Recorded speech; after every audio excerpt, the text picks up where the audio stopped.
NHL Master here, bringing you the 2014 NHL Draft Preview. I'll try to do this every year if I can, which I probably will be able to. It's the top 10 players, teams. It's just a basic top 10. And let's get started at number 10 with the Anaheim Ducks. Tough loss last night against LA, my boys. LA Kings all the way. I think they're going to beat Chicago. And if all goes well, looks like Montreal is gonna beat New York. New York I'm cheering for because I will never cheer for Montreal as long as I live. Toronto forever. Die hard, you know how it is. So, anyway, Anaheim at number 10. Stealing this pick from Ottawa, basically, for Bobby Ryan. I mean, they were expected to make the playoffs this year, and they didn't. But, if you look at their team, I think they got lucky the past 2 years. Anderson went out with an injury, and, Lehner's still getting better. But, yeah, I don't think Ottawa would have made the playoffs based on their team this year. And, yeah. I have Anaheim picking Nick Ritchie at 10th overall. Some scared to believe he's a future Jamie Benn. And I was fortunate enough to go see Oshawa. I live near Oshawa. The Generals played the Petes in the second round where they swept the Petes. And yeah, it was a good series, I'm not going to lie. But Ritchie didn't seemed out of place there. I mean, yeah, he often looked lost, and, that's a downside. He tends to be inconsistent. I mean, when they were playing, I think, Kingston, when they were playing Sam Bennett's Kingston in the first round, Ritchie was all there. He pretty well carried them on the team on his back, and then in the Oshawa series, he was nowhere to be found, which is his downside. But he's a power forward who can get points and play good defensively when he's consistent. And, Anaheim will help him be more consistent and help him have a good future in the NHL. At number 9, we got the Winnipeg Jets not making the playoffs for a third straight year. And, a lot of people are getting kind of fed up. But you got to look at this. Just because they move cities doesn't mean they're going to be good automatically. I mean, they were Atlanta before, and Atlanta just sucked. Let's just put it that way. Atlanta was so bad. It's just so bad. At number 9, I have Robbie Fabry going to Winnipeg. He matched up with Adam Pelech. He's 6'2", and he fought him like there was no tomorrow. Not like a fisticuffs fight, but battled him for the puck. And he did not give up. So, that shows that, he'll battle people for the puck, no matter how big they are. He'll take on a Zdeno Chara, a Tyler Myers, or a Jimmy Oleksiak from Dallas. He's a point, he can get some points for you. He's really fast. I mean, this guy's so fast.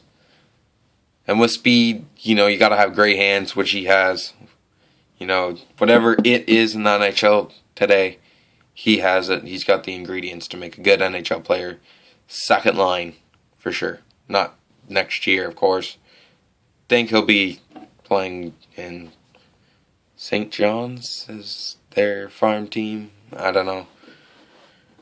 I do not think he'll make the NHL straight out of the draft. But second line in the near future, for sure, for Robbie Fabry. Number 8, we have my Toronto Maple Leafs. Not doing so well at the end of the season. 9-game losing streak or whatever it was. I tend not to think about those. It's pretty sad. But, it's Toronto. You got to expect it every year. And at number 8, I have William Nylander, the son of Michael Nylander, going to Toronto. I think it's a little biased, to be honest, now that I think about it. But I hope it all plays out like this because he's an outstanding sniper. He's got great hands. And he's got the skill to make the NHL straight out of the draft. whoever Nylander goes to, and I hope it's Toronto. I think it'll be Toronto.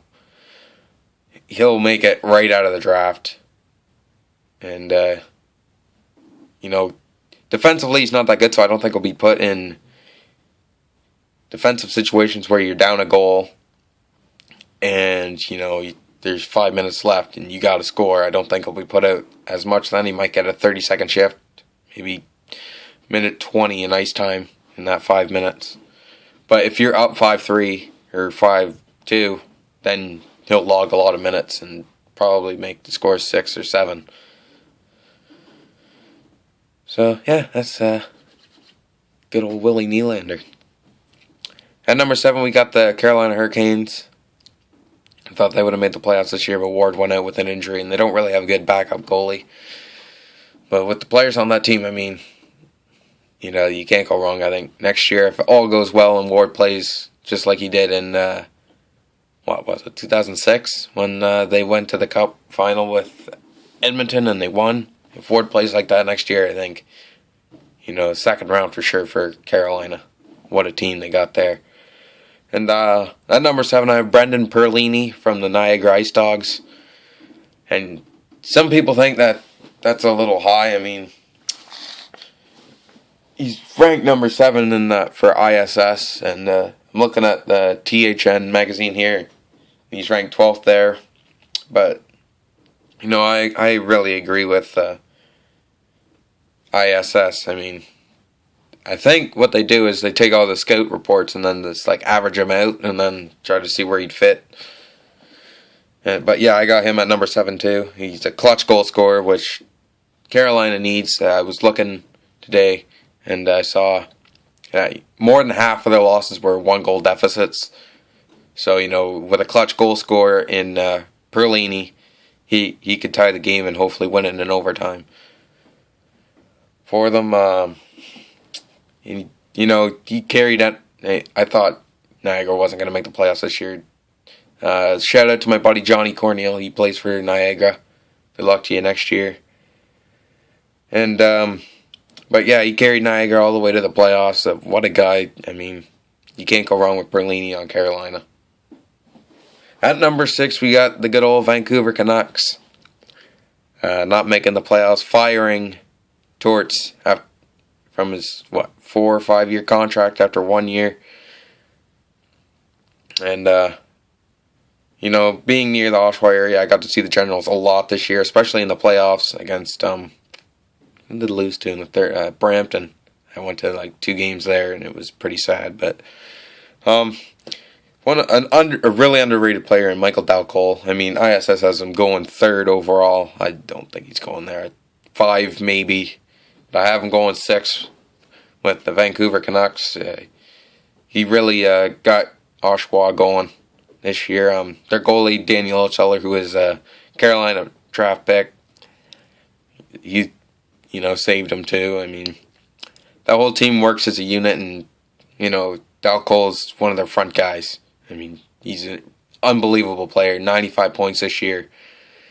And it was a well-deserved 95 points. He can really use his body. I think he's 6'1" or something. Here, let me take a look. I got it right here.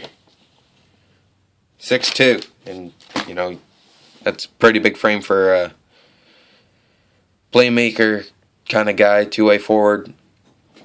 And, he can use his body like no one else can. He really throws it around, even with the puck, just to fend off defenders. He carries it around. At number 5, the New York Islanders. This is not shocking. It's New York Islanders. Have been the best team in the last 5 years. I don't know. John Tavares has helped them out. And another guy to help Tavares out is Leon Draisaitl, I think is how you say his name. I'll just call him Leon. Scouts are comparing him to Anze Kopitar, which to me, I think Kopitar is a plug, to be honest. But, there's some upside to Kopitar. That's another thing for another day. Leon will, when he's told to do something, he'll get it done. There's nothing wrong with that. I mean, go out, score a goal. You want him to play defense. He'll play defense. He's future captain. I don't think with the Islanders. If anything, he won't be captain with the Islanders. It's John Tavares. He's a franchise player. But, he can score a lot of goals. I mean, 65 goals this year for Kootenay. I think he played for Kootenay. Oh, I don't follow the WHL, only OHL. Prince Albert, he had 64 goals, 38 assists. He's a goal scorer. And, he needs to have offensive help. But he will take the pressure off John Tavares for sure. He's a top-line guy all the way. At number 4, we got the Calgary Flames, and I have them taking Sam Bennett. The Hockey News has him going first overall. ISS has him going, fourth. I believe he's going fourth. I don't see a lot in that kid. He wears his heart on his sleeve. At least that's good, and then to do that every game, you're going to generate a lot of poise, and poise is how you perform under pressure situations. I don't think he performed very well in the playoffs this year as Peterborough beat him out in Game 7 and overtime. And with that poise, that he has at such a young age, he can only get better from there. He's a point producer, he's not scared of pressure situations. It's something Calgary really, really needs on that team. And, Sam Bennett's the guy to do it for him. In third, Edmonton Oilers. The top 3 picks this year, I don't know.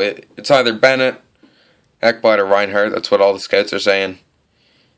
And in Edmonton, they really need a goalie. I mean, they got, or not a goalie, a defenseman. They got the goalies. And Ben Scrivens, a former Leaf prospect, goalie, and LA goalie, set a record for most saves and a shutout. So good for him. And they also got Victor Fast, who had an unbelievable year in Anaheim. Last year, the year before, something like that. They got the goalies now. And they got the offense with Ryan Nugent-Hopkins and Taylor Hall and Jordan Eberle. What a guy.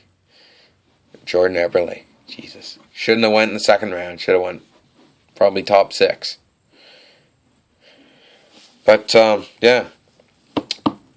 All they need is a defenseman, and the defenseman I think they're going to take is probably the second best defenseman in the draft is Hayden Fleury. He's got the exact same playing style as Aaron Ekblad, which is really good. I mean, Ekblad, we'll get to him in a couple minutes here. But the only thing Hayden Fleury, doesn't really have his style with the puck. I mean, he'll probably just go up, pass it off, or just shoot. He's not really a playmaking defenseman. But, yeah, I think he'll be a cornerstone defenseman for the Edmonton Oilers in the future with Darnell Nurse coming up in the system as well. At the number 2 spot, we have the horrible Buffalo Sabres, who, Zenon Konopka, I think it was, or I don't know. One of their players got suspended 20 games for banned substance abuse, and, I think he only got 20 games is because he was on Buffalo, and Buffalo came last, and, I guess he really didn't do much for Buffalo since they came in last. So, and, Buffalo being in second, I have them taking Sam Reinhart, probably the best Reinhart. And, he had 105 points this year with Kootenay. I know that as a fact. 105 points, that's really good. He's super smart with the puck. Perfect playmaker for Tyler Ennis to be with. I mean, Ennis can really snipe the puck if he gets a chance. And I think Reinhart will give him that chance. And we go to the number 1 seed, Florida Panthers. So glad they got the first round pick. Buffalo doesn't deserve it. I mean, I couldn't even, I didn't see, even when they were before the lottery, I didn't see them going first overall. I don't think they're a first overall caliber team. Florida is because, Florida just sucks. And to help them get better, they're going to pick the first person to get the John Tavares rule after John Tavares, Aaron Ekblad. And he's big. He's a point producer. I mean, he's just got something to him that a lot of defensemen don't have. I believe he's going to outshadow Kulikov right out of the gate. I mean, don't get me wrong, Kulikov's a good goalie, but Ekblad's a little better. So, that is the 2014 preview for the draft. Tell me what you think. Like, dislike if you want. It won't hurt my well, it will hurt my feelings, but I don't really care. Yeah, go Leafs go at the draft, and let's hope the Leafs can trade Dion at the draft, because that would be pretty good. I'm not gonna lie.